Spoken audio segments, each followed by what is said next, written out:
जय माता जी दोस्तों, आप देख रहे हैं आपका अपना YouTube चैनल कुंडली प्रकाश। तो दोस्तों 20 तारीख को बहुत ही शुभ दिन आ रहा।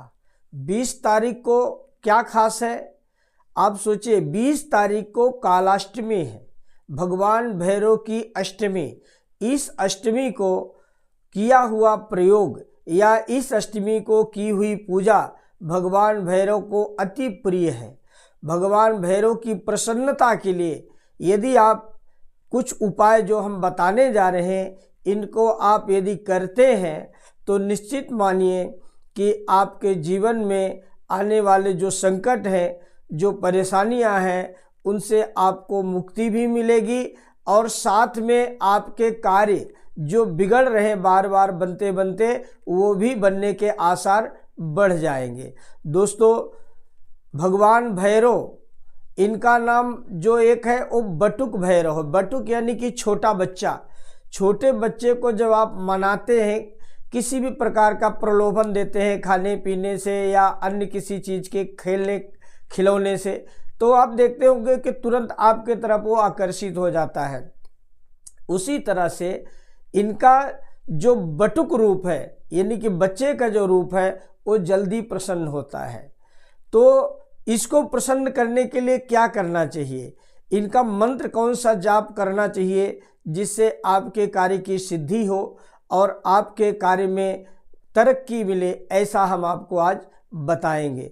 तो दोस्तों यदि आप जानते हैं कि जन्म कुंडली में हमारे राहु केतु से जनित पीड़ा या क्रूर ग्रहों से किसी भी क्रूर ग्रह से जनित पीड़ा हो या किसी भी प्रकार का हमारे जन्म कुंडली में पितृदोष इत्यादि हो या अन्य बाहरी कोई बाधाएं हो, खास करके राहु केतु से जनित जो दोष होते हैं उसके लिए हम भगवान शिव के शरण में जाते हैं। और भैरव कौन है? ये स्वयं भगवान शिव का तेज है। एक बार एक आपद नाम का राक्षस जो है वह बहुत अत्याचार फैलाया और त्राही त्राही मचा दिया। तब सभी देवता जो है भगवान शिव के पास गए और प्रार्थना किया और भगवान शिव ने अपने तेज स्वरूप को एक बालक के रूप में प्रकट करके आपद नामक राक्षस का वध किया। इसीलिए भगवान भैरव का एक नाम आपदुद्धारणाय, आपदुद्धारण है। यानी कि जो आपद नाम का राक्षस था उसका उन्होंने उद्धार कर दिया, उसको उससे उसके संकट से उसके भय से सभी जनों को उन्होंने मुक्त कर दिया। तो ऐसे भगवान भैरव हैं। भगवान भैरव एक काशिका पुराधिनाथ है, अवंतिका पुराधिनाथ है। एक काशी और उज्जैन अवंतिका के ये वहाँ के रक्षक हैं, वहाँ के पालक हैं। तो ऐसे भगवान भैरव की उपासना करने का जो दिन है वो है कालाष्टमी। और कालाष्टमी को किया हुआ भैरव के लिए जो उपाय है, उनके लिए जो पूजन है वह अकाट्य होता है। उसका फल अवश्य आपको कभी न कभी मिलता है। करना क्या है दोस्तों, आपके ऊपर यदि राहु केतु से जनित किसी प्रकार की पीड़ा है तो आपको सिर्फ एक नारियल लेना है, एक काला कपड़ा लेना है और इमरती, जलेबी से बड़ी साइज जो होती है, इमरती के 7 इमरती लेनी है और काला उड़द लेना है 700 ग्राम। इसको जो है एक काले कपड़े में आप बांधिए और अपने ऊपर से 7 बार उल्टा उतार करके भगवान भैरव के चरणों में इसको रखिए और एक 5 बत्ती का दीपक, 5 बत्ती का दीपक एक जो है सरसों के तेल का, राई के तेल का या फिर काले तिल के तेल का, यह जो दीपक है वह भी भगवान भैरव के सम्मुख आप उसको लगाइए। तो आप देखेंगे कि राहु केतु से जनित जो पीड़ा है उसमें आपको लाभ मिलेगा, आराम मिलेगा।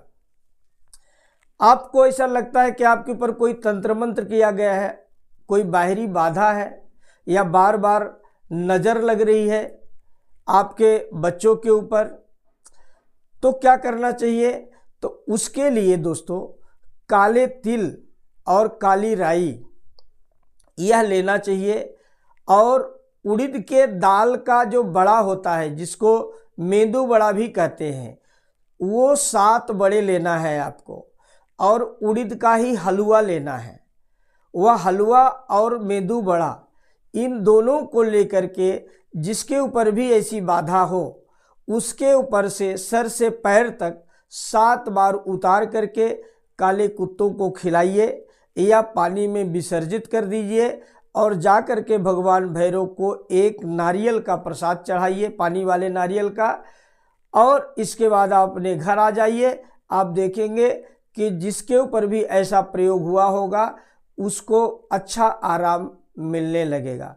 आपके शत्रु परेशान कर रहे हैं, कोर्ट कचहरी में आपका कोई मैटर चल रहा जिसमें आपको उम्मीद कम दिख रही है या बार बार काम होते होते रुक जा रहा, तो आपको क्या करना चाहिए कि काले तिल के तेल का 11 बत्ती 11 दीपक जो है भगवान भैरव को जलाना चाहिए और उन्हें उड़द का जो नैवेद्य है, जैसे उड़द का हलवा है, दाल बड़ा और अपना मेदू बड़ा है, दही बड़ा है, इमरती है, ऐसे चीज़ों का भोग उनको लगाना चाहिए। इसका जौ की रोटी, जो जौ हवन में हम डालते हैं, उसकी रोटी तेल में सेक करके, वो भी मीठी रोटी, उसमें थोड़ा गुड़ मिलाइए, जौ को अपने मिक्सी में ग्राइंडर में आप आटा जैसे बना लीजिए और उसमें गुड़ मिला करके उसकी एक रोटी बनाइए और उस रोटी को सेकने के बाद एक बाजू में तेल लगाइए सरसों का और वह रोटी के 4 टुकड़े करके वह काले कुत्तों को खिलाइए। तो आप देखेंगे कि आपके रुके हुए कार्य भी सिद्ध होंगे और आपके शत्रु भी परास्त होंगे। तो दोस्तों, यह काल अष्टमी के दिन करने वाले उपाय हैं और यदि आप कुछ भी नहीं कर सकते तो आप इस मंत्र का जाप कीजिए। देखिए, भगवान भैरव के सामने बैठ जाइए, एक दीपक जलाइए 2 बत्ती का। वो दीपक ऐसा हो कि एक बत्ती आपके तरफ रहे और एक बत्ती भगवान भैरव की तरफ रहे और वो दीपक रहेगा सरसों के तेल का, काली सरसों के तेल का।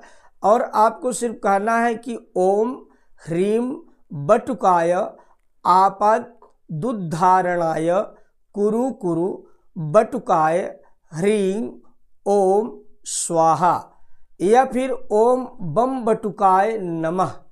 लेकिन ये जो बड़ा मंत्र है जो हमने बताया, फिर से आप एक बार उसको सुन लीजिए।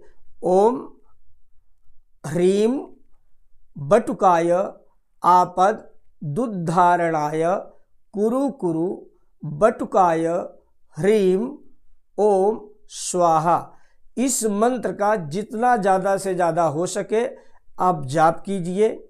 आप देखेंगे कि आपके बिगड़े हुए जो कार्य हैं वो बनने लगेंगे और आपके ऊपर जो आए हुए ग्रहों से संबंधित या बाहरी बाधा है वो भी शांत होगी। तो दोस्तों, यदि अब तक आपने मेरे चैनल को सब्सक्राइब नहीं किया तो सब्सक्राइब कीजिए, लाइक कीजिए, शेयर कीजिए और कमेंट ज़रूर कीजिए। कमेंट करके बताइए कि आपको कैसे वीडियो चाहिए, हम आपको उस तरह के वीडियो उपलब्ध कराने का प्रयास करेंगे। जय माता जी।